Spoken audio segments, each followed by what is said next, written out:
ये पिछले क्लास में हमने देखा कि विलयन की डिफिनेशन क्या होती है, विलयन क्या होते हैं, तथा हमने विलयनों के प्रकार हमने जो 9 प्रकार विलयन के बताया। ये 9 प्रकार विलयन ही नहीं है, इसमें कुछ कोलाइडी अवस्था भी बनाते हैं। तो आज हम इसी पे कोलाइडी अवस्था पे देखेंगे कि जो कौन सा विलयन ना होकर के कोलाइडी अवस्था कहलाती है। ये इंपॉर्टेंट फैक्ट्स होते हैं, इनको हम देख लेते हैं, उसके बाद फिर आगे हम जो है चलते हैं कि जिसमें विलय के कणों का आकार 10⁻⁻7 से 10⁻⁻5 सेमी के मध्य होता है, कोलाइडी अवस्था कहलाती है। विलयन की वह अवस्था जिसमें कणों का आकार, कण के आकार देखा जाए ना, जिसमें जो मिलावत हो तो मिलाए जो बनत है तो बने में कण के आकार कितना, तो कणों का आकार 10⁻⁻7 सेमी से 10⁻�5 सेमी के मध्य होता है, तो उसे हम कोलाइडी अवस्था कहते हैं। जैसे गोंद, जिलेटिन, स्टार्च, ये सब कोलाइडी अवस्था होती है। हम बात कर रहे हैं विलयन।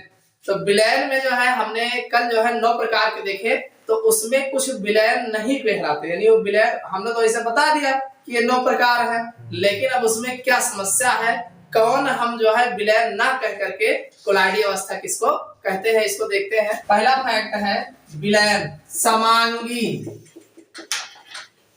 मिश्रण होता है। देखो विलयन जो होता है वो कैसा मिश्रण होता है, समांगी मिश्रण होता है, जबकि कोलाइडी अवस्था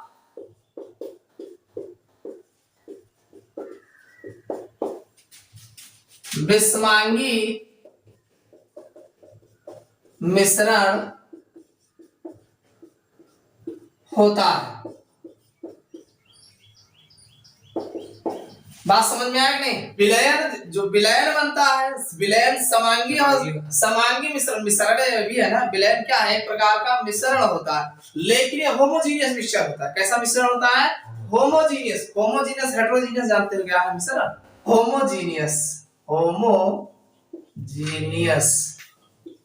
इसी को कहा जाता है समांगी।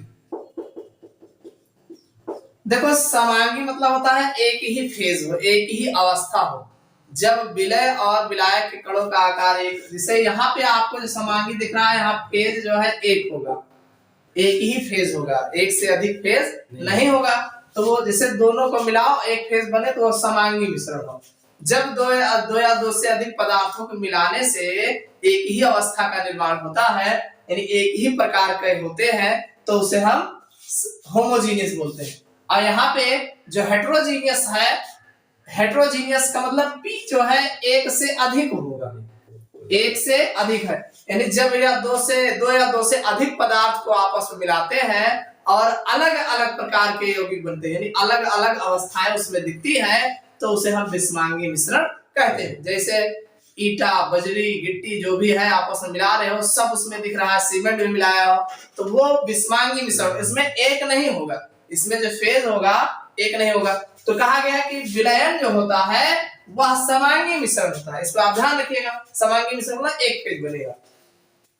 अब कोलाइडी अवस्था, अब कोलाइडी अवस्था क्या होता है, जैसे गोंद आप जानते हो, गोंद को ही कोलाइड बोलते हैं। गोंद क्या है, एक प्रकार का कोलाइड है। गोंद है, जिलेटिन है, स्टार्च है, तो ये ऐसे गीला गीला जैसा दिखता है।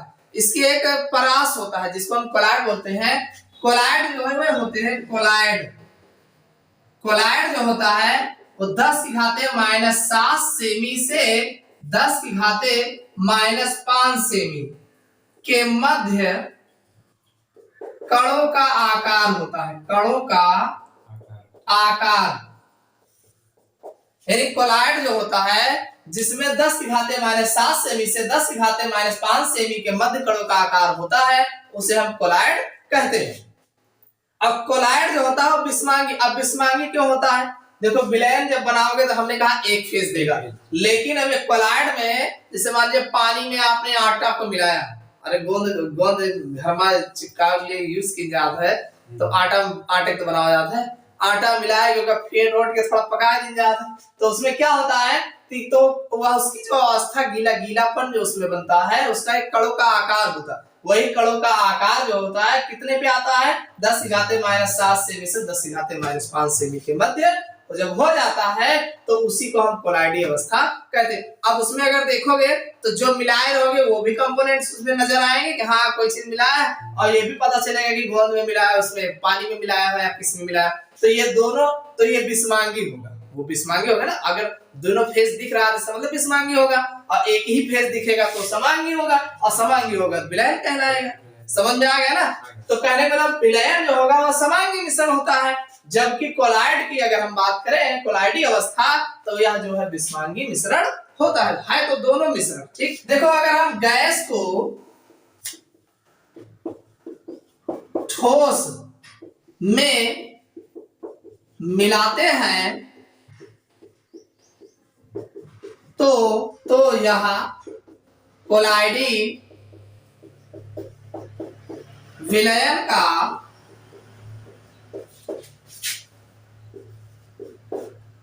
उदाहरण होगा। यानी कहने का मतलब ये है कि अगर हमने कहा कि गैस और ठोस का भी विलयन कोलाइडी विलयन है, तो विलयन नहीं है। गैस को अगर ठोस में मिलाते हैं तो यह कोलाइडी विलयन का उदाहरण है। किसका है? कोलाइडी विलयन। अगर एग्जाम्पल की बात करें, जैसे कौन सा एग्जाम्पल होगा इसका? पोलैडियम पर H2 गैस का अधिशोषण,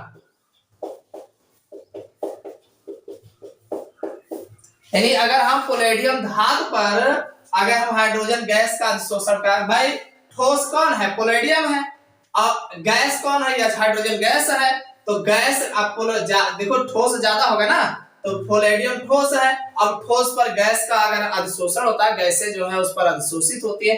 अधिशोषण जानते हो क्या है?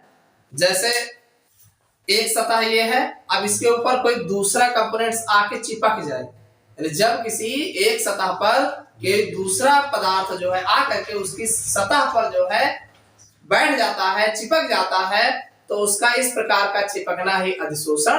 भाई वो अधिशोषित हुआ ना, उसके ऊपर आकर के अब्जॉर्ब हो रहा, तभी तो बैठा है। तो ये कहा गया कि गैस को ठोस में मिलाते हैं तो यह कोलाइडी विलयन का उदाहरण होगा, ना कि जो है आपका विलयन का उदाहरण होगा, कोलाइडी विलयन का होगा। जैसे पोलैडियम पर H2 गैस का अधिशोषण। अगला, और अब मान लीजिए द्रव को गैस, अब जब गैस में द्रव मिलाने पर यह कोलाइडी विलयन बनाता है। हमने कहा था ना कि गैस में द्रव को मिलाते हैं, तो वहां विलयन में बताए थे, तो इसको भी जाने रहिएगा कि द्रव को गैस में अगर मिलाते हैं तो यह भी कोलाइडी विलयन बनाता है। इसका अगर एग्जाम्पल जैसे देखा जाए, धुंध, धुंध जानते हो? पूरा गैस रहा है, और मध्य द्रव, जैसे कोहरा, इसी को कोहरा बोलते हैं ना, कोहरा, कोहरा, कोहरा जब गिरत है तो हमारा गैस ज्यादा रहा है और द्रव के पार्टिकल कम रहते हैं, तो इसी को धुंध जो है ये एक प्रकार का कोलाइडी विलयन होता है। अगला है ठोस का गैस में बना विलयन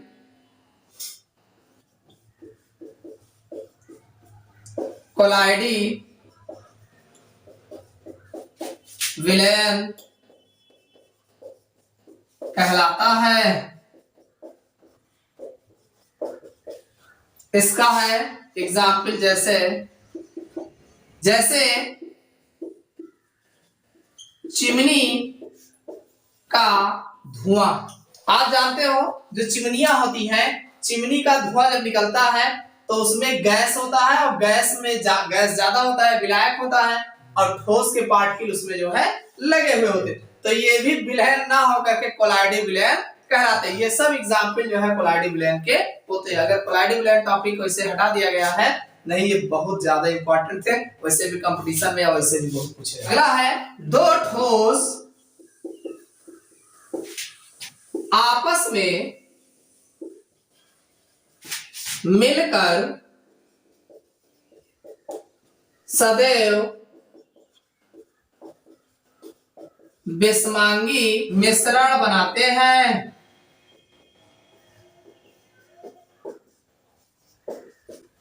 भाई अगर दो ठोस को आपस में मिलाए, हमने ठोस ठोस को मिला करके विलयन बनाया था, ठीक, तो अब वो विलयन थोड़ी बनाएंगे। दो ठोस आपस में जब मिलेंगे तो मिलकर हमेशा बिस्मांगी मिश्रण बनाएंगे। अब बिस्मांगी मिश्रण कौन होता है? कोलाइडी विलयन होता है। कौन होता है? कोलाइडी अवस्था होता है, ठीक है। तो वही कहा गया कि दो ठोस आपस में मिलकर सदैव बिस्मांगी मिश्रण बनाते हैं।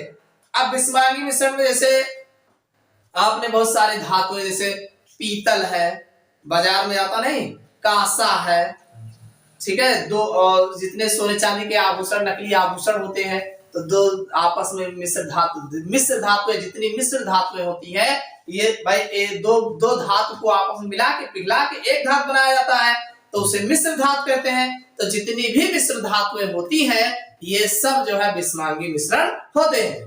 तो वही कहा गया कि दो ठोस आपस में मिलकर सदैव बिस्मांगी मिश्रण बनाते हैं। अतः मिश्र धातुएं बिस्मांगी मिश्रण होती है। कुछ समांगी ठोस विलयन भी बनाती हैं।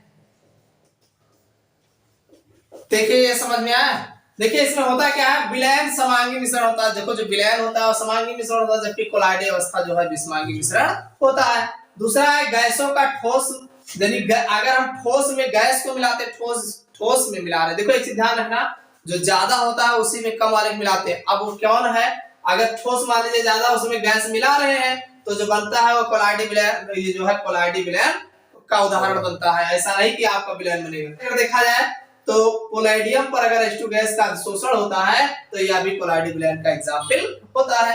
ऐसे अगर हम गैस में द्रव को मिला रहे हैं, तो यह भी विलयन ना होकर के कोलाइडी विलयन का उदाहरण बनता है। जैसे धुंध है, कोहरा जिसे आप जानते हो, कोहरे में धुआं ज्यादा होता है, यानी गैस ज्यादा होती है और द्रव उसमें मिला होता है। इसी तरीके से गैस में अगर ठोस को मिलाते हैं, हमने कहा तो विलयन बनाते, लेकिन विलयन ना होकर के ये कोलाइडी विलयन बनाते हैं। इसमें जो है जैसे चिमनी का धुआं है, तो धुएं में गैस ज्यादा होती है, कालिक कम होता है, तो वैसे ये आपका आ जाएगा। और दो ठोस आपस में अगर मिलते हैं तो विलयन ना बना करके वो एक बिस्मांगी मिश्रण बनाते हैं। ज्यादातर तो बिस्मांगी मिश्रण बनाते हैं। जितनी भी मिश्र धातुएं होती है वो सब बिस्मांगी मिश्रण बनाते हैं। कुछ जो है ऐसा नहीं सब बनाते हैं, कुछ जो है ठोस विलयन भी बनाते हैं, यानी एक अवस्था का भी बनाते हैं।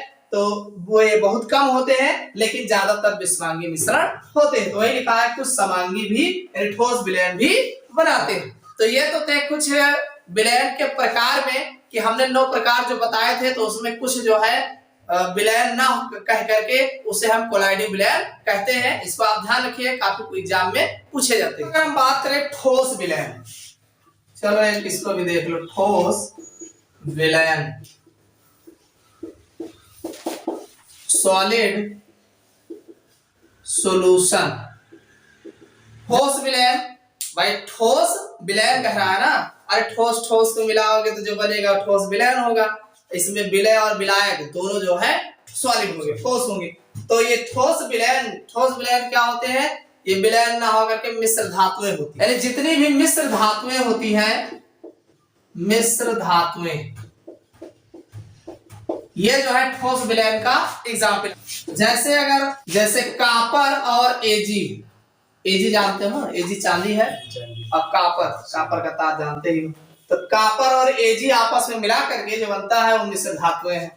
दूसरा है कापर और जेडन, इन दोनों को आपस में मिलाओगे तब भी मिश्र धातु बनेगा। तो ये सब जो है, यानी ठोस विलयन जो होता है वो मिश्र धातुएं होती है। इसको जाने रहिएगा। विलयता किसे कहते हैं? विलयता, ये एग्जाम में पूछा जाता है। विलयता से आप क्या समझते हैं? विलयता जगह जगह पे उपयोग होगा। सॉल्युबिलिटी,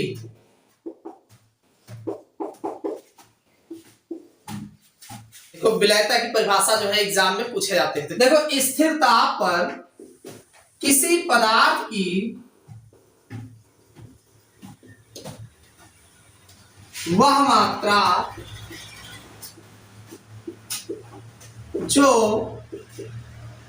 100 ग्राम विलायक में विलायक को संतृप्त करने के लिए आवश्यक होती है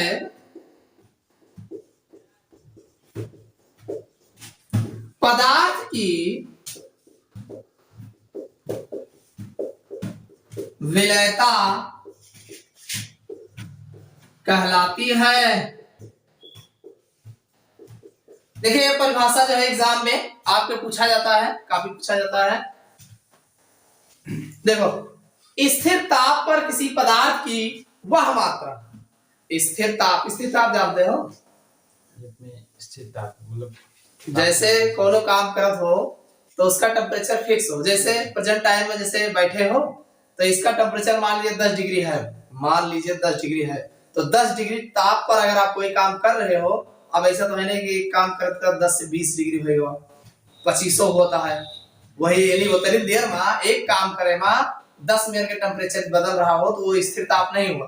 यानी आप 1 घंटा 2 घंटा 4 घंटा जो भी बैठे हो तो उसका टेम्परेचर जो भी है 10 है या 12 है जो भी है वो फिक्स है। तो एक टेम्परेचर पर काम करना है उसी को कहा जाता है स्थिर ताप पर। यानी जो भी टेम्परेचर हो वो वही कंटिन्यू रहे तो उसे कहते हैं स्थिर ताप पर। जैसे कमरे का तापक्रम जो होता है लगभग समान होता है, तो एक आ गया स्थिर ताप पर किसी पदार्थ की। अब कोई पदार्थ है और कितने में घोल रहे, 100 ग्राम विलायक में, विलायक की मात्रा फिक्स हो गया ना, 100 ग्राम है, 200 ग्राम 400 ग्राम तो नहीं है ना, और 100 ग्राम विलायक को संतृप्त करने के लिए, संतृप्त विलायक को संतृप्त करने के लिए आवश्यक होती है। यानी 100 ग्राम विलायक में इतना विलय पदार्थ डालो कि वो संतृप्त हो जाए। अब संतृप्त और असंतृप्त का मतलब अच्छी तरीके से हो जाए। संतृप्त का मतलब हुआ संतृप्त विलयन, अभी लिखाएंगे, इसको भी लिखाएंगे संतृप्त विलयन क्या होते हैं। संतृप्त विलयन वह विलयन होता है जिसमें पदार्थ की अधिकतम मात्रा घुली हो तथा कुछ नीचे बैठा हो तो उसे हम संतृप्त विलयन कहते हैं। यानी घुलने के बावजूद, जैसे शरबत बना रहे हो तो शरबत बनाने में क्या है, आप कोई पदार्थ पानी में डाले तो डाले हिलाए घुल गया, फिर डाले हिलाए घुल गया, फिर डाले हिलाए घुल, एक समय ऐसा आएगा डालोगे हिलाते रहोगे घुलेगा ही नहीं।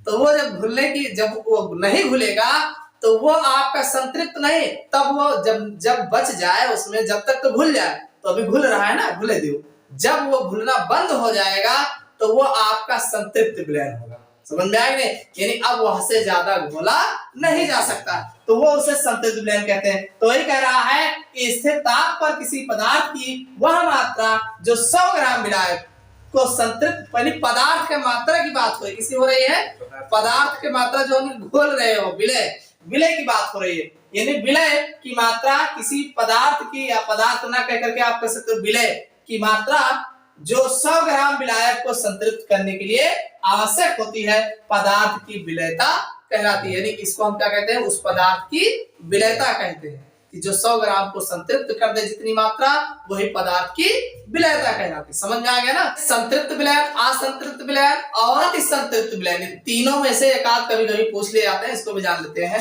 सबसे पहले हेडिंग डालो असंतृप्त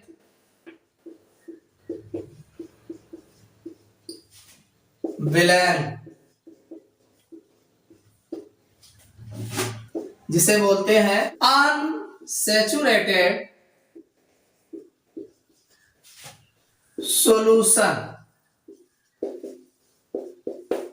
जैसे मान लीजिए पदार्थ कोई विलयन है, विलयन बना रहे हो ना, चीनी पानी मान लीजिए घोल रहे हो तो थोड़े चीनी डालो, पानी तो हर 1 लीटर है और चीनी जो है थोड़ी सी चीनी डालो, तो थोड़े सी चीनी डालो तुरंत घुल जाए, और ओहमा वही वैसे 2 गुना चीनी और घुले की क्षमता के अंदर है, घुले यानी डाला जे घुल जाए, लेकिन ना डालो, कम डालो। जब विलय की मात्रा जो है जितनी चाहिए उससे कम हो, तो जब कम होगा तो जो विलयन बनेगा उसे असंतृप्त विलयन कहते हैं। संतृप्त का मतलब भा आत्मा के तृप्त हो जाए, यानी अब उससे ज्यादा उनके अंदर से कहा पेट खाएगा अरे एकदम संतृप्त है, तृप्त होगा, आत्मा एकदम तृप्त। तो तृप्त कैसे होगा, जब खाए खूब डकार के ऊपर भर ले नट्टी ले तो अब उससे ज्यादा थोड़ा ठोस नहीं है, तो उससे ज्यादा नहीं खा पाएंगे। क्यों? क्योंकि अब उनकी क्षमता उससे ज्यादा नहीं है। व्यक्ति एक दाए खाए ले खूब के, ओके बाद अगर और खवा दे लियो भैया 4 लड्डू और खा लियो, तो लड्डू देखते हो पेट तक जी। तो ऐसे यहाँ पे है असंतृप्त विलयन, यानी विलयन में यानी थोड़े ही कम मात्रा विलय हो, वह विलयन जिसमें विलय की मात्रा कम हो तो उसे हम असंतृप्त विलयन कहते हैं। समझ में आ गया ना? वह विलयन जिसमें विलय की मात्रा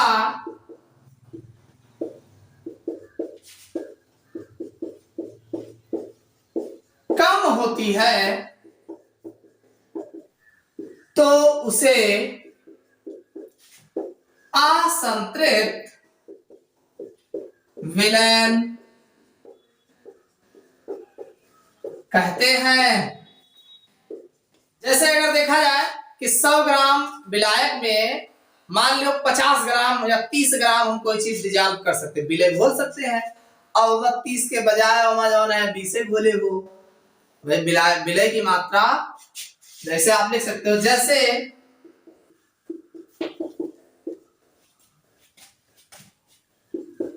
100 ग्राम विलायक में 30 ग्राम विलय करने पर विलयन संतृप्त बनता है, परंतु 25 ग्राम विलय घोलते हैं तो वह असंतृप्त विलयन कहलाता है। बात समझ में आएगी ना कि अगर हम 100 ग्राम विलायक में 30 ग्राम विलय करते हैं तो संतृप्त विलयन बनता है, लेकिन नहीं, हम 30 के बजाय परंतु 25 ग्राम विलय कर रहे हैं तो वह जो है असंतृप्त विलयन कहलाता है। ठीक, समझ में आ गया? अगला है संतृप्त विलयन, ये भी पूछा जाता है। संतृप्त ये ज्यादा इंपॉर्टेंट है, जिसे हम सैचुरेटेड सॉल्यूशन, इसे हम संतृप्त विलयन को सैचुरेटेड सॉल्यूशन कहते हैं। संतृप्त विलयन यानी ऐसा विलयन जिसमें विलय की अधिकतम मात्रा घुली हो तथा कुछ नीचे बैठा हो तो उसे हम संतृप्त विलयन कहते हैं। लिख लो, ऐसा विलयन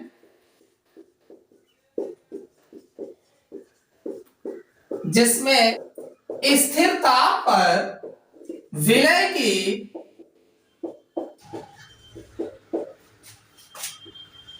अधिकतम मात्रा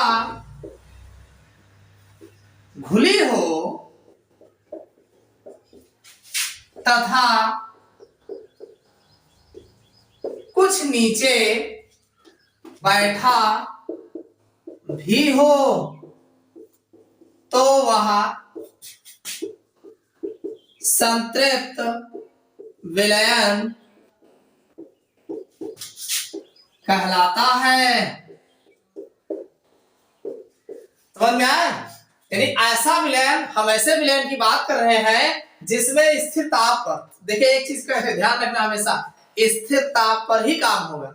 ऐसा नहीं कि टेम्परेचर, अब इसी में अगर आप टेम्परेचर बढ़ा दोगे तो जो हमने कहा कि कुछ में नीचे बैठा भी हो, बैठा ना रहे, शरबत बना रहे हो, जब देखो नहीं घुल रहा है कुछ न करो, केवल उसका ले जाकर तरकीब गरमाए दो, रख के जैसे आप हीट करोगे तुरंत घुल जाए। आखिर चाशनी कैसे बनता है, घुले घुलिए तो बनता है। तो बस ऐसे ही जो है, तो इसमें जो है ताप स्थिर रखेंगे, जो इस ताप को मिलाए रहे हो उसी ताप की बात है, रूम टेम्परेचर की।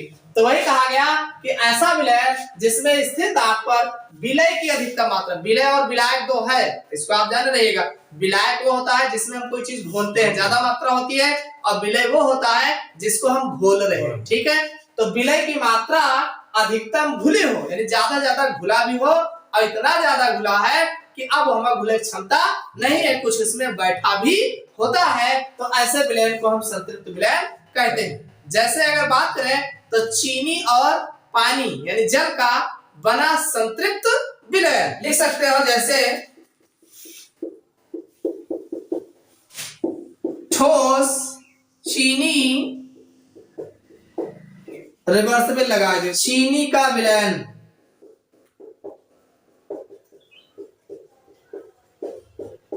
ठोस चीनी बैठा भी है, उसमें भी है, और चीनी का विलयन भी है। तो आप ऐसे भी लिख सकते हो, नहीं ऐसे लिख सकते हो कि चीनी और जल का बना संतृप्त विलयन, जिसमें चीनी की मात्रा घुली भी हो और उसमें कुछ बैठा भी हो, तो उसे हम जो है संतृप्त विलयन कहते हैं। समझ में आ गया? आती पूछ लीजिए का वो हम नहीं पढ़े। अति संतृप्त विलयन, सुपर सैचुरेटेड सॉल्यूशन। अति संतृप्त विलयन जिसे हम सुपर सैचुरेटेड सॉल्यूशन कहते हैं। तो ऐसा लिख लो कि निश्चित ताप पर किसी विलयन को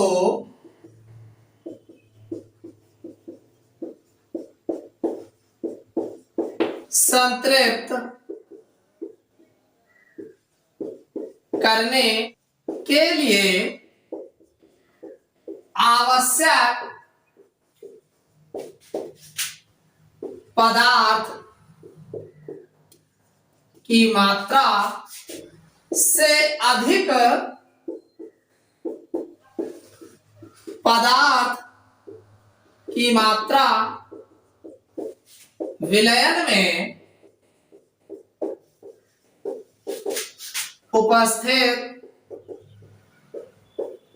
होती है, तो उसे अति संतृप्त विलयन कहते हैं।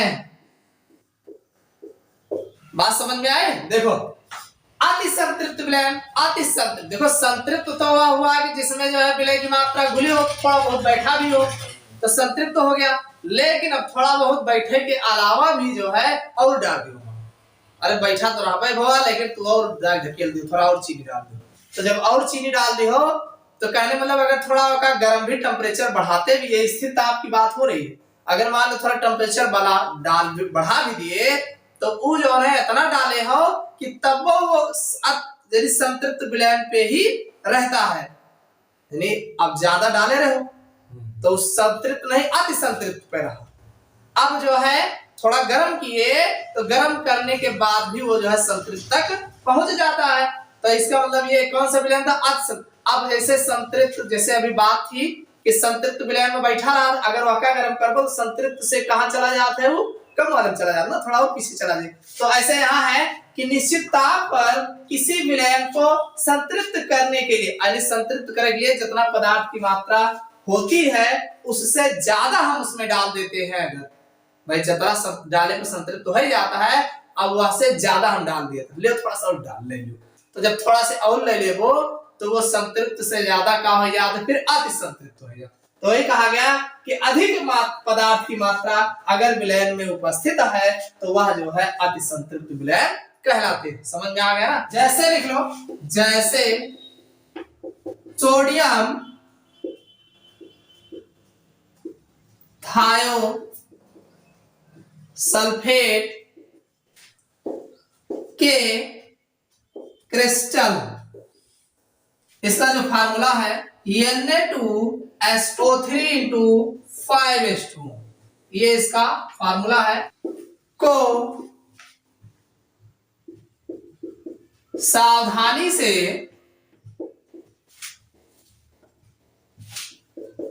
गर्म करने पर सोडियम थायोसल्फेट के क्रिस्टल जल में घुलकर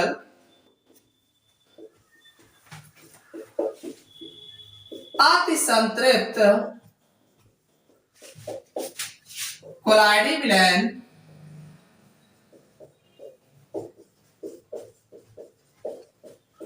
बनाते हैं। हम बात कर रहे हैं अति संतृप्त विलयन की ना। कहने मतलब अगर सोडियम थायोसल्फेट क्रिस्टल है, टुकड़ा है, इसको हम क्या कर रहे हैं, धीरे धीरे जो है गर्म कर रहे हैं और गर्म करके सोडियम थायोसल्फेट की क्रिस्टल को जल में घोल रहे हैं, यानी हल्का से गर्म भी कर रहे हैं और जल में घोल भी रहे हैं। तो जब इस प्रकार का जब ऐसे जब नहीं घुलत रहा है, संतृप्त विलयन बना ही रहा है, अब तो हमारा थोड़ा और डाल के धीरे धीरे गर्म करके मिलाओ, चक्कर करता हूँ।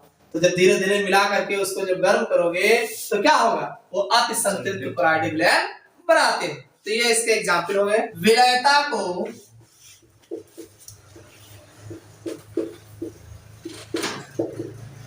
प्रभावित करने वाले कारक जिसे हम बोलते हैं फैक्टर्स इन्फ्लुएंसिंग सॉल्युबिलिटी। ज्यादा इसमें डिटेल में नहीं जाएंगे, लेकिन जाने रहिए एग्जाम में पूछ लिए जाते हैं कि विलयता से आप क्या समझते हो तथा विलयता को प्रभावित करने वाले कारक कौन कौन से हैं। तो देखिए विलयता जो है, विलयता हमने कहा किसी पदार्थ की वह मात्रा जो 100 ग्राम विलायक को संतृप्त करने के लिए आवश्यक होती है, पदार्थ की विलयता कहलाती है। विलयन बनने में, घुलने में उसके कुछ फैक्टर्स कार्य करते हैं, यानी कुछ लोग उसमें अपना प्रभाव दिखाते हैं। आप तो घुल रहे हो, लेकिन घुलने में जो है कुछ उसमें परिस्थितियां उस पर लागू होती है। तो कौन कौन सी परिस्थितियों में जो है विलयता जो है प्रभावित हो जाती है, यानी विलयता कम ज्यादा हो जाती है, इनके पॉइंट्स के बारे में कुछ चर्चा करेंगे। तो सबसे पहला जो कारक है ताप, टेम्परेचर। कुछ पदार्थ ऐसे होते हैं, देखो अगर आप ताप बढ़ाते हो तो ताप बढ़ाते हो तो विलयता जो है प्रभावित होती है, जाहिर सी बात है। अब प्रभावित बढ़ भी सकता है और घट भी सकता है। जैसे कुछ पदार्थ ऐसे होते हैं जिनको जल में घोला जाता है, तो घोलने पर जो है वो उष्मा का अवशोषण करते हैं, यानी उष्मा लेते हैं। तो उष्मा ले रहे हैं और पता चला आप टेम्परेचर दे रहे हो, तो और जब दोगे तो उसकी विलयता बढ़ जाती है। भाई उष्मा उनको चाहिए, अब चाहिए और आप उष्मा और दे रहे हो, ताप बढ़ा रहे हो, तो इससे जो है उनकी विलयता जो है प्रभावित होती है। अरे बढ़ना भी प्रभावित हुआ, घटना भी प्रभावित हुआ। विलयता प्रभावित का मतलब क्या हुआ, या तो बढ़ेगा तभी तो प्रभावित हुआ, और या तो घट रहा है तब भी प्रभावित हो रहा है। तो कहने का मतलब अगर हम बढ़ाते हैं, टेम्परेचर इंक्रीज करते हैं, तो विलयता जो है प्रभावित होती है। किसी पदार्थ को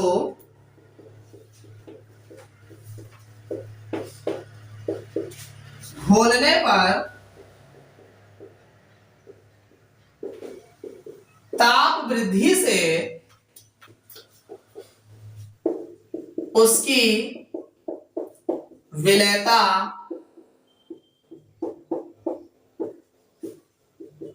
प्रभावित होती है।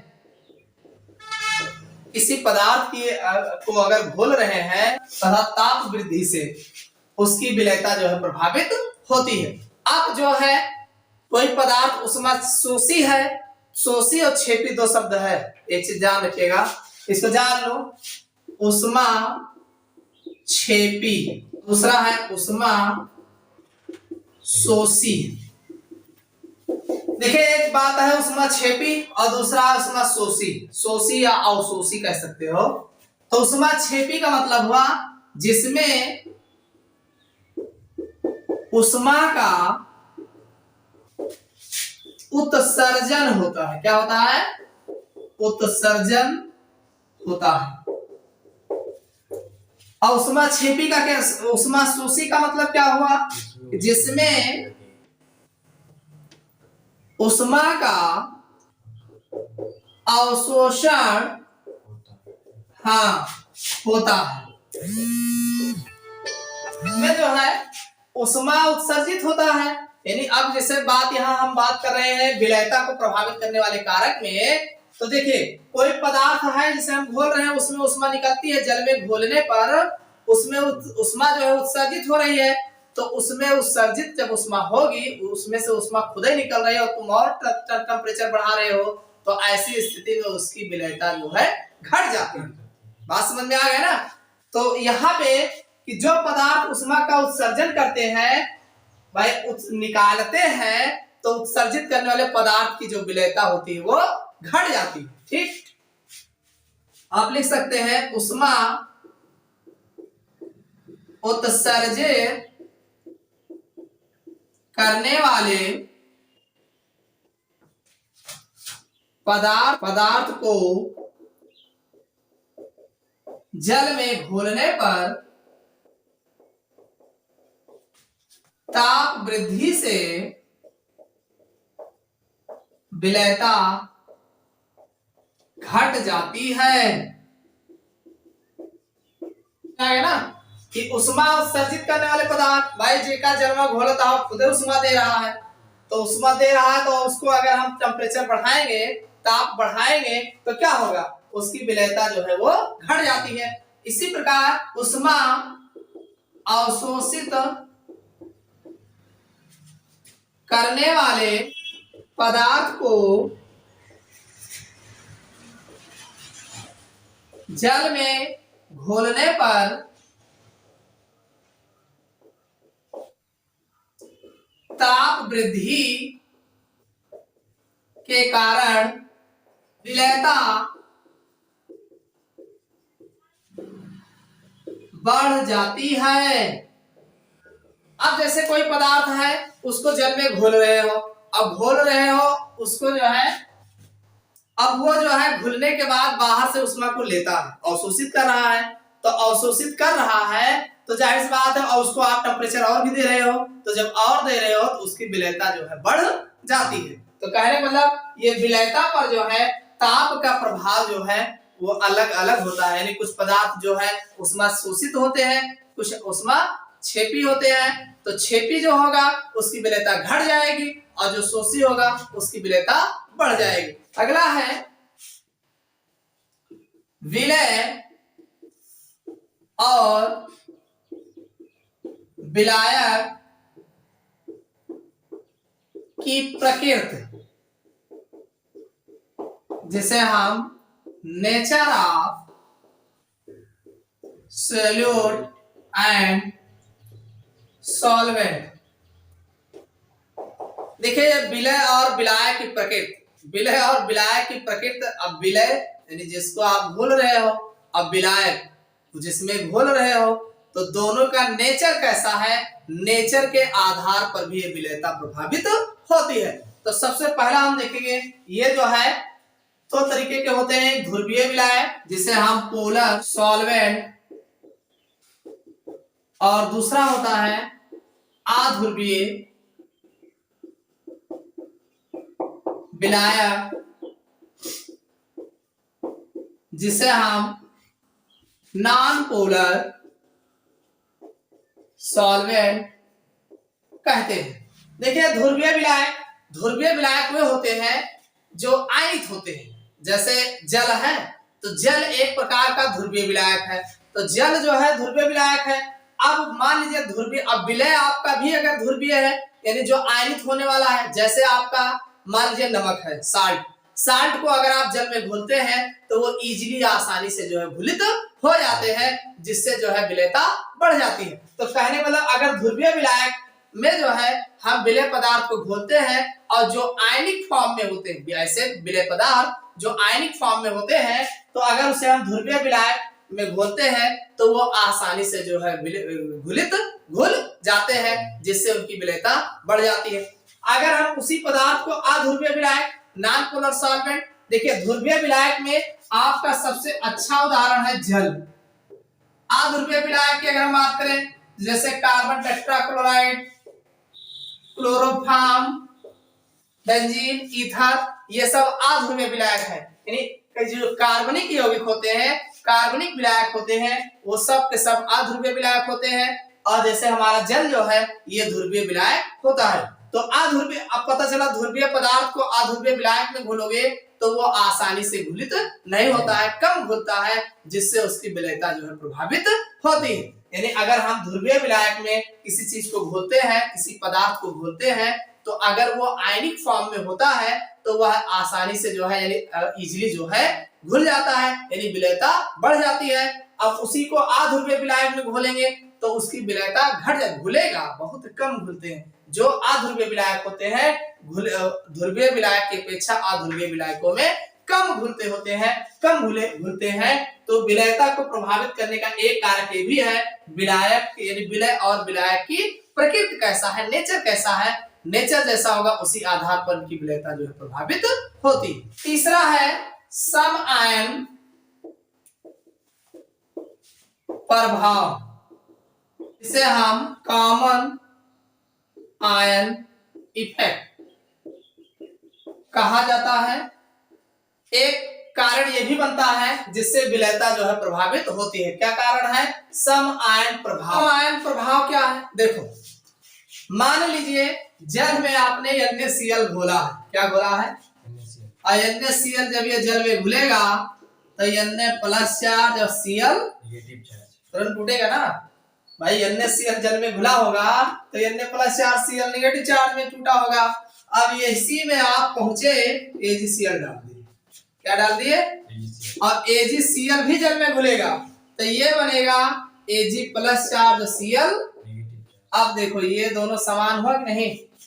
और जब दो आयन समान हो जाते हैं तो विलेयता घट जाती है। तो वही कहा गया सम आयन प्रभाव, यानी जब किसी ये विलयन में एक आयन पहले से उपस्थित हो और दूसरा पदार्थ जब घोलते हैं, एक पदार्थ घुला हो और दूसरा भी घोलते हैं, तो दूसरे पदार्थ घोलने पर अगर उसमें समान आयन उपस्थित हो जाते हैं तो भी विलेयता जो है प्रभावित होती है, यानी विलेयता घट जाती है। तो सम आयन प्रभाव के कारण भी पदार्थ की विलेयता जो है घट जाती है, प्रभावित होती है। तो समझ में आ गया होगा।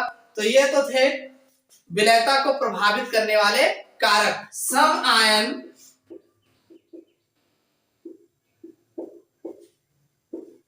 की उपस्थिति में विलेयता घट जाती है।